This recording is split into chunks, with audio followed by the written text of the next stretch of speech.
Hi everyone, welcome along. I've been asked by a lot of people want to do your own DIY plumbing and what is the basic kit I need. Now I've done another video on boxes of tools and stuff like that, but I've been asked just what is the general very basic amount of tools that I could get away with to do plumbing jobs at home myself. And I thought that was quite a good question actually, because there is quite a lot of variables on this. So what I'm going to do is I'm just going to give it a take on my personal preferences on the minimum you might need at home. And I've been plumbing for 50 years and I use these tools the most, I've realised, over time. So I'm going to pass this knowledge on to you. Now I know other plumbers, other people may have different experiences in tools that they prefer, but this is my personal take on it. I'm going to show you the tools in a minute, and what I'm going to do is take you over a few episodes, so it covers a few videos of why these tools are in the order of importance that I've laid them out at. Because this is how I kind of worked it, that what is the most important tool, the second one, the third one, and so on, and why you might need them. Now, you don't have to spend a fortune, because a lot of people say some of these tools are very expensive, but no, not necessarily the case. We can get them for a good price, and what I will do, I will put my Amazon link on the video for you, sort of each tool, so that you can, if you want, go and purchase one, knowing that it's the right spanner to buy, or whatever it is. Now, I'm guessing you've all got just a basic hammer, screwdriver, pliers, that type of thing at home. So I'm not including any of those type of things, because generally most people have got those kind of tools. And if you haven't, then just go and get those, because they're just the basic. I'm not including those because they are the kind of kit most people have got at home. But what we're talking about here is a basic plumbing kit that will enable you to do things like changing your own taps, repairing leaks with pipe couplings.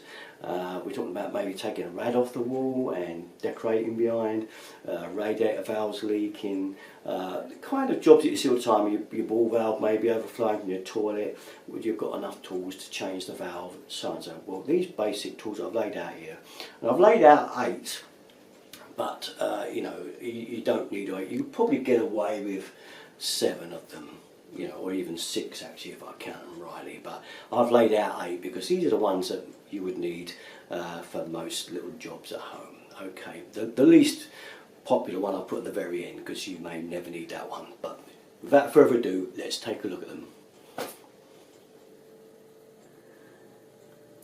So here's our 8 tools in preference for me anyway. Number 1, adjustable spanner. 2, not everybody's favourite second, but a pair of footprints. Some people's favourite second is the mole grips, but that's my 3rd. 4th are these little thin adjustable grips, very handy. And then 5th we got here, I'll put them together because a saw is very, very cheap and the cutter's a little bit dearer, but you may never use this too often, whereas a junior hacksaw you could use for numerous other jobs. Okay, next, the basin spanner. Absolute master, really. That could have been further down the line, but I think in order that's where it is if you want to change taps or anything like that. Again, on the tap changing scenario, the next one in line is these. These are to undo monoblock mixer taps, and it's the only way you'll get them out under the sink. Followed by this spanner, which will undo 1/2 inch nuts on a back plate of a tap, and bath taps will undo the 3/4 nut on the underside of a bath. Again, you need this probably to get it out.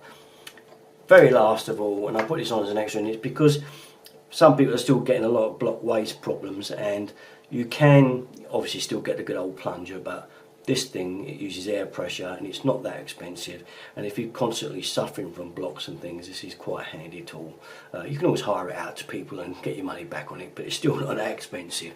That's the Kango, we call it, actually this make is a Pango, and it's the clear blocked sinks with. So there we are. Hey everyone, so last tool in the series, number 8.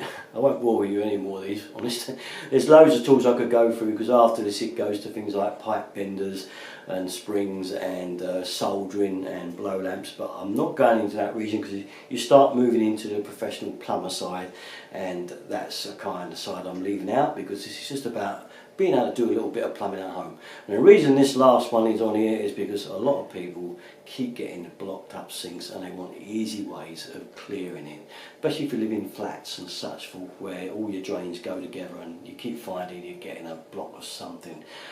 So I've been asked a lot about blocks, and the old plunger days are long gone.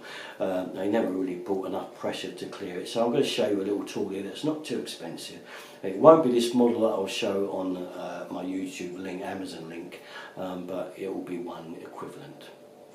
Right, so here we have it. This is a rather old one of mine. I'm afraid it's in a bit of a mess. It's got plumber's mate and everything all over it because it's been used again and again and again. This particular mate's called a Pango. I don't know if this one's still available. I will have a look in a minute, but you can get many equivalents. And you might ask, what is this about? You see it's got a fitting on the end there.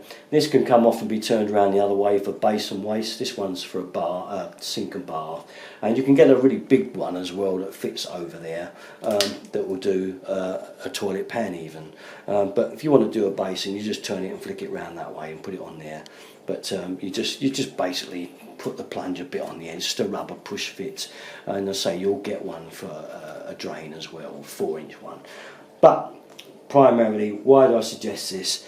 This tool I've suggested because it uses air pressure to clear your blocked sink with. Now don't be tempted if you do get one of these to pump them too far and too hard, because we don't want it to blow the entire waste off.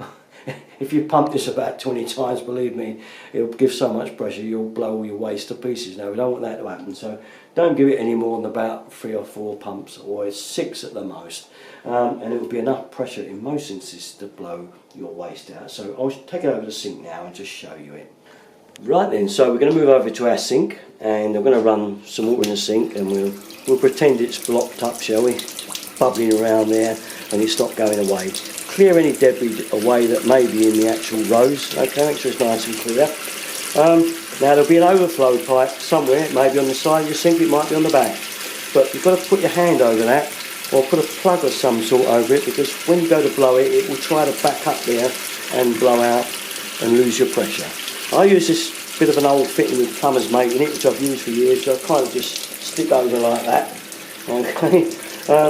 And then all we've got to do is pump our gun up down for pressure. I'll just show you the thing as if you get pressure. I'll pump it 3 times, and if you listen now, there you go, you can hear that air coming out of there. That's the pressure coming out of the end of there. So we're going to pump it now, give it just 4, and we'll put it over the hole.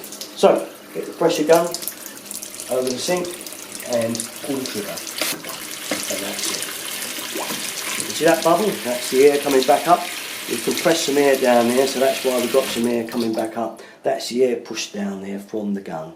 So if there's a blockage, it only pushes it clear down the pipe and gets rid of it for you without taking the whole sink waste and trap off. Alright, so that's that particular kit. Now don't over pump it, don't go too mad, or you could blow the waste trap off the bottom of the sink. Alright, so that's just a little warning. It's the only thing that's a little bit dodgy. And obviously, if it doesn't do it, you know, some odd times you do have to take the trap off still. It might be something a bit more solid down there than the gun can cope with. But basically, for most home blockages around the home, that is a good little tool, much better than the old plunger ever was, and it's not a lot of money. I'll give you the link for it and show you the ones that are probably about now on Amazon link. Righto, well that's it then guys. I hope you've enjoyed this little series of tools, and why I particularly like those tools, and why I think they'd be very handy for use for doing jobs yourselves at home. And that's my top 8. Hope you've enjoyed the little mini series. It's a new one for me, a mini series, but there you go. Okay, all my videos, you know where to go, usual place, Derrickton 33. Thanks for watching, bye bye.